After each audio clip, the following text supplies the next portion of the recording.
Appreciate it. Wow, we've got this new book out, God's Crime Scene.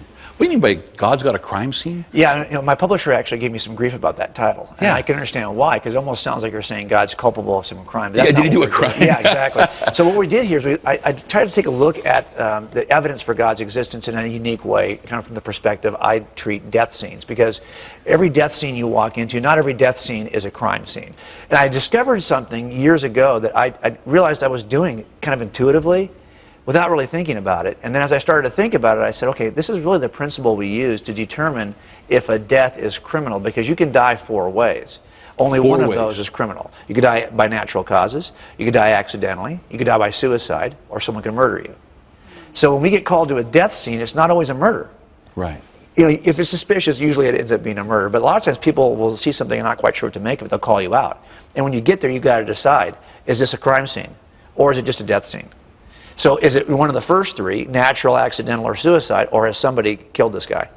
So one of the things we do, which I realized after maybe a couple of years of doing this, it just kind of dawned on me, is a simple game we play. We don't realize it's a game we're playing, but we ask this question: can I describe and account for everything in the room of the murder by staying in the room? If I can, it's probably not a murder. If I can't, I've got to consider murder as a possibility. Here's what I mean. Let's say I've got a dead body, and I've got a wound, a gunshot wound, and there's a pistol in the room. But the pistol is registered to the victim. And the only fingerprints on the pistol are the victim's fingerprints. And the only DNA in the room is the victim's DNA. I've got no sign that the rooms have been opened. It's locked from the inside. Well, I can explain everything now in the room by staying in the room. That's his pistol. He's owned it for years. It's got his DNA on it. This is going to be an accidental or a suicide. On the other hand, right, I can explain everything in the room by staying in the room. Okay. Now let's say I get there and it turns out that gun's not his. It's registered to somebody else. And it's got unknown DNA that's not in the room anywhere. And not only that, there are bloody footprints that lead out the front door. Well, now I can't explain the stuff in the room by staying in the room. The best explanation is outside the room. I've got to shift everything. And this is what turns, really, intruders, the evidence of intruders, is what turns death scenes into crime scenes. So I thought, if we looked at the universe the same way, if we looked at 8 pieces of evidence in the universe, the 8 really most important pieces of evidence in the universe, and we asked ourselves the question, can I explain and account for these 8 things by staying in the room? If I can, then some form of naturalism, evolutionary processes, laws of physics, chemistry, will get it done. Right. And you don't need to invoke a creator. But on the other hand, if the best explanation for these 8 things is outside the room, what are we looking for here? So if we treated the universe the same way we treat a death scene and just asked the simple inside the room or outside the room question, what would that tell us? And I think that those 8 things, now I've looked at the 8 things. Leon, let's say I was making a case against you for a crime. I know that would never be the case, but let's just say I was. And I said, I've got a witness who saw Leon at the scene. Okay, that would be okay. But if I also had your fingerprints there and some behaviors before and after the murder that made you did that were suspicious, and maybe some statements you made that implicated you along the way, well, now I've got evidence, or maybe some physical evidence at the scene. Now I've got evidence in broad, different categories, very different categories that all point to you as my suspect. That would be a better case than just having 1 piece. Yeah. It turns out that there are 8 pieces of evidence in the universe in 4 very broad categories. Let me just cover them with you real quickly. Yeah. One is cosmological evidence. We have a universe that has a beginning in which all space, time, and matter came into existence from nothing. That's not my view as a theist. That's what the science demonstrates. So science already says that. Atheism already accepts that, right. Also, we have the appearance of fine-tuning in the universe for life, carbon-based life such as ours. That's also rather unremarkable. Even atheists believe there's an appearance of design. They would explain it some other way, but it's the appearance of design. That's the cosmological evidence. We have biological evidence. We have the origin of life from non-life in this universe, and the appearance of design. Another non-controversial, even atheists like Richard Dawkins would say that biology is the study and trying to explain the appearance of design in biology. So we have the appearance of design in organisms, biological organisms. So they have biological evidence. Here's the third category, mental evidence. You have a sense of consciousness. Right. And you have free agency, another experience you have. We have to explain this somehow. That's the mental evidence. And then finally we have moral evidence. We have we recognize certain objective, transcendent moral truths. And we have this problem we have with evil. We recognize that evil is in the universe and it has to be accounted for somehow. Okay, these are 8 pieces of evidence in 4 broad categories that everyone has to explain regardless of worldview. The burden's not just on us as a theist. As an atheist, I offered explanations for these 8 things. But they weren't good explanations. And to be honest, they weren't satisfying. Let me give you an example of this. Let's just take one category of evidence, okay? Let's take the mental evidence. You and I, we recognize we have a conscious experience. We are more than just brains. We think we have a mind that is able to interact with ideas, with other minds. Mm-hmm. And in fact, we think we have free agency. We think we can freely choose between 2 ideas.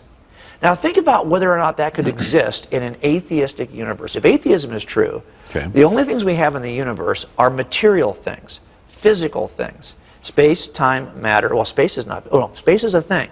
It's not nothing. Space is something. And the science demonstrates that even space came into existence.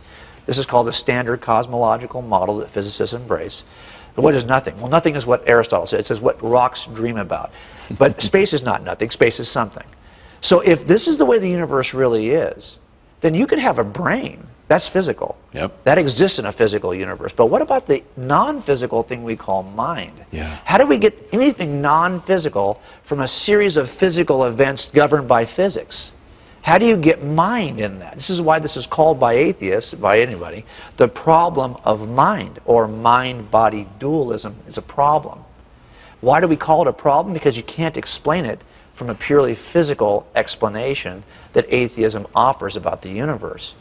Sometimes the best argument for God's existence is simply the fact we can have an argument. We can present an argument. Because that requires us to have freedom. Now think about this. If all you have is a physical brain, that means that all that's happening are physical events in your brain, neurons firing, causing the next neuron to fire. But that means this neuron was caused by a prior neuron, and that goes back in a sequence. You're suggesting we can actually make a free choice? Dominoes can't make free choices. Dominoes simply fall at the prior falling of a domino. Right. But we know we don't think that way. We So think laws govern those that's dominoes, right. but they don't govern how we They think don't govern and your act. thoughts. No. But if all we have is a physical universe, then they would have to govern. And this is why a dedicated atheist who's consistent, like Sam Harris, would say you don't really have the kind of freedom you think you have. I think you do, yeah. Because you cannot control the prior physical events in your brain that have caused this thought. Really? So then, if that's the case, I really can't make the kinds of free choices, even between ideas. I can't read Sam's book and decide that it's right, because the decision is not really mine. That was predestined by a series of predetermined physical events like dominoes that were falling in my brain. So now we're just pawns. Yes, we're just pawns to physics. Yep. Now, if that's the case, we got to stop calling our correctional facilities. Yeah. Because you really can't correct bad behavior by making a decision. Nothing you can do. And he would even say that we don't have correctional facilities to rehabilitate people. We simply have these facilities to house those who would do us harm. Keep us safe. Yes, because people don't make those kinds of free choices. They're destined. What a horrible way to look at life. Yes. Now, we don't experience life that way.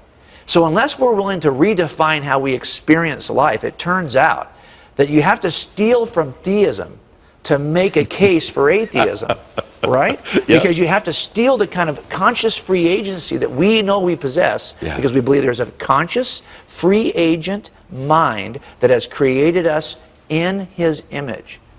So we can now account for free agency, but we have to go outside the room of physics and the material universe in order to find a source that's the best explanation for our own free agency. That's a lot to say a lot, right? But the point I'm trying to make is our students are going to be subjected to philosophers and professors in the university who are going to deny the God that we know exists. And they're going to make a case for why that God doesn't exist.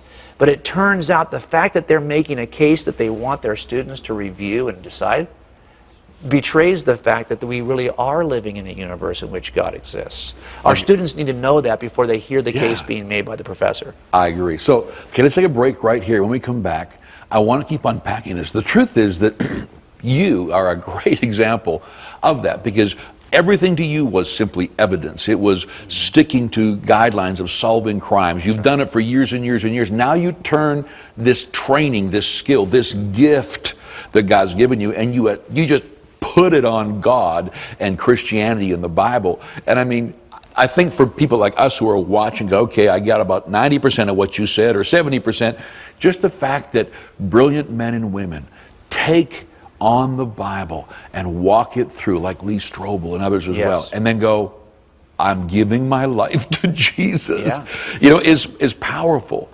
And I think the rest of us need to. And so I'm glad that you put this book. In fact, we're talking from this book right now, right? God's Crime Scene. And we're going to be right back after the break. But I want to encourage you to get a copy of this. It'll take your life, your confidence, and how you share Christ to a whole other level. We'll be right back.